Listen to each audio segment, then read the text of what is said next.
আসুন আমরা বিশ্ববাসী, আমরা যারা মুসলমান আছি, আমাদের ইরানের জন্য আমরা সকলে দোয়া করি যেন আল্লাহ তাআলা আমাদের মুসলমানদের উপর তাকান। যেহেতু আমরা মুসলমান, সারা বিশ্ব নির্যাতিত হইতাছি। কেউ ভিডিওটা স্কিপ করবেন না, আমার কথাগুলি শুনে যাবেন, এখানে গুরুত্বপূর্ণ তথ্য নেবেন। অবশ্যই দেখেন আজকে সারা বিশ্বের পরিস্থিতি, ইরান আর আমেরিকার যে যুদ্ধটা হয়েছে, সারা মধ্যপ্রাচ্য যে একবারে তৃতীয় বিশ্বযুদ্ধের দামামা কিন্তু শুরু হয়ে গেছে। আমি আপনাদেরকে গুরুত্বপূর্ণ কিছু আপডেট দিব। আপনার ভিডিওটা যদি রিসিভ করেন কোনো কিছু বুঝতে পারবেন না। আমরা শুনতেছি যে আয়াতুল্লাহ কামিনী, আমাদের যে আয়াতুল্লাহ কামিনী আছে, উনি নাকি মারা গেছে। না, আমরা এখনও আন্তর্জাতিক মিডিয়াতে এখনও কোনো খবর পাইনি। কারণ এই যে সোশ্যাল মিডিয়া, এগুলি কিন্তু ভুয়া তথ্য ছড়াইতেছে। আমরা যখন আল জাজিরা বড় বড় যে চ্যানেলগুলি আছে, সেখান থেকে যখন আমরা তথ্যগুলি পাবো, তখন আমরা বিশ্বাস করবো। কারণ এর আগে আমরা বিশ্বাস করতে পারবো না। কারণ আমরা দেখতেছি এই যে তৃতীয় বিশ্বযুদ্ধে যে এই শুরু হয়েছে, এই এখন দেখেন যে একদম সারা বিশ্ব ছড়িয়ে যাবে। এটা আল্লাহ আল্লাহ এমন না করুক, আমরা যেন রক্ষা পাই। কারণ এই যে কারোর জন্য ভালো হবে না, কারোর জন্য ভালো হবে না। বাংলাদেশের লাগে কিন্তু কঠোর একটা, আমরা অর্থনৈতিক দিক দিয়ে, এই যে জ্বালানি তেলের দিক দিয়ে আমরা কিন্তু একটা ক্ষতিগ্রস্ত হয়ে যায়। তাই আপনাদের সকলকে বলবো, আপনারা যারা আমরা বিশ্ববাসী আছি, আমাদের হাতে একটাই অস্ত্র আছে, শুধু দোয়া। আমাদের হাতে অস্ত্র একটাই আছে। দেখেন আজকে ইসরায়েলি, যেহেতু আজকে শনিবার সকালে ইসরায়েলি এরা যে হামলাটা করছে একটা স্কুলে, ইরানে, এই স্কুলে দেখেন 82 জন শিশু সহকার সবাই মারা গেছে। দেখেন জর্ডানে হামলা করা হয়েছে, কুয়েতে হামলা করা হয়েছে, সৌদি আরবে হামলা করা হয়েছে।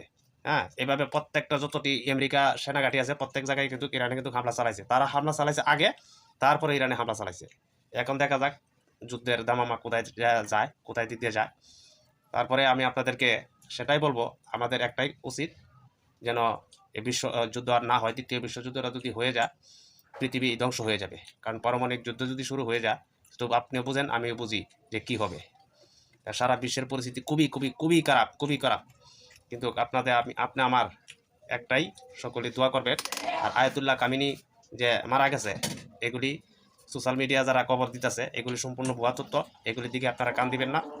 আমরাও ইউটিউবে কাজ করি, ইউটিউবে সোশ্যাল মিডিয়াতে কাজ করি, ফেসবুকে কাজ করি, আমরা কন্টেন্ট নিয়ে কাজ করি। আমরা আজকে যদি এই বিষয় নিয়ে আমরা ভিডিও না করি, তাহলে আমাদের কাছে খারাপ লাগে। তাই আমি সকলকেই বলবো, আপনারা যারা আমার এই ভিডিওটা দেখতেছে, সকলকে সারা বিশ্ববাসী দেখুক আমার ভিডিওটা। আপনারা সকলেই ভিডিওটা শেয়ার করে দিবেন, যাতে সারা বিশ্ববাসী দেখতে পায়। সকলকেই বলবো, আমরা মুসলমান যারা আছি, আমরা দোয়া করি যাতে এই যুদ্ধটা না হয়। দেখতে তো পাচ্ছেন বিশ্বের দামামা কীভাবে শুরু হয়ে গেল। কারণ কারোর জন্য কিন্তু ভালো হবে না ভাই, কারোর জন্য ভালো হবে না।